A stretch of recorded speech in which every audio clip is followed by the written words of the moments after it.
Joining us now is Congressman Ralph Norman, Republican from South Carolina. Congressman, thank you very much. Let's begin there. Let's get your reaction to what Mr. Bannon was saying over the weekend. Well, you know, one thing about Steve Bannon, he's real. When he talks, he's real. He's somebody who not just talks, but he puts his words into action.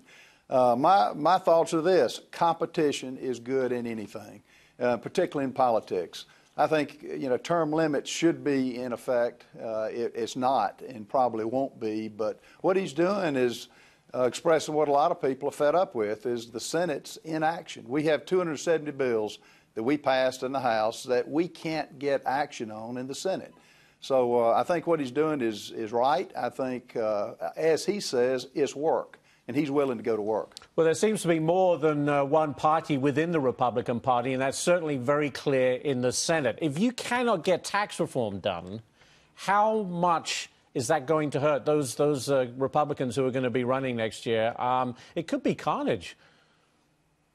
Well, you know, and if you look at the tax reform policy that we propose, it's for that average working man, for the rapid write-offs, for that farmer who may buy a tractor, for that mechanic who may add a bay to his shop. It's a good thing. So it should be carnage for those who oppose. We had 18, no Democrats supported it, and we had 18 Republicans who voted against it. And I don't understand it. I mean, it's to give money back to the taxpayers is a good thing, particularly now. Look at what's happening all over the country. Look at the markets as what's happening there now. So I agree with him. Well, next one for you, Congressman. Let's take a listen to Congressman Kevin Brady talking about the budget and taxes. Roll that tape. Right now, it's very clear.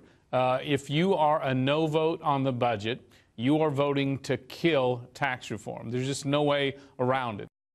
You know, Congressman, are you a yes vote on the budget? Absolutely. You know, now, was it perfect? No. But we got to have tax reform. We didn't pass Obamacare. And again, the Senate, it took the vice president to cast the deciding vote just to debate health care, which is unexcusable. But we got to have tax reform. It's good tax reform. It's not a good day for the tax collector. It is for the taxpayer. So hopefully we're going to get it across the goal line. Chairman Brady, I think, has done a good job to bring consensus. And I think that at the end of the day, we will get it.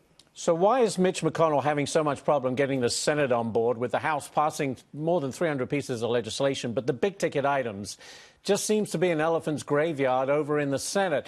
Mitch McConnell is going to be visiting the White House today. I mean, is it fair or not to blame part of this on Mitch McConnell? Well, you know, the thing about Mitch McConnell is I think he's a good man, but he wouldn't be majority leader if it had not been for Donald Trump.